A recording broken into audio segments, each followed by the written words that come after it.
இரவு உணவுக்கு இந்த காய்கறிகள் எல்லாம் பயன்படுத்தி நம்ம இன்னைக்கு ஒரு இரவு உணவு தயாரிக்க போகிறோம். இப்போ தேவையான எல்லா காய்கறியுமே கட் பண்ணியாச்சு. கட் பண்ணி வச்ச காய்கறியில் கொஞ்சமாக தேவையான அளவு சால்ட்டு ஆட் பண்ணிக்கோங்க. இது கூட கோதுமை மாவு ஆட் பண்ணிக்கிறேன்.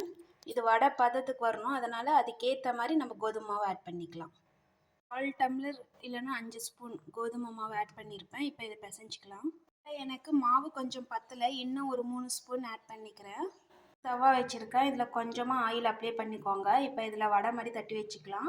மாவு பிசையும் போது கொஞ்சமாக ஒரு ஸ்பூன் அளவு தண்ணி தெளித்து பிசைஞ்சிக்கோங்க. அப்போ தான் நல்லா கொஞ்சம் கரெக்டான பதமாக கிடைக்கும். தட்டி வச்சுக்கோங்க, சிம்மிலேயே நல்லா வேக விடுங்க. வெந்த பிறகு திருப்பி போட்டுக்கோங்க. சிம்மிலேயே வச்சு வேக வைங்க, அப்போ தான் உள்ளாரெல்லாம் நல்லா வேகும். இது நல்லா வெந்துருச்சுன்னா நம்மளுக்கு வெஜிடபிள் அடை ரெடி ஆயிடும், டயட்டுக்கானது.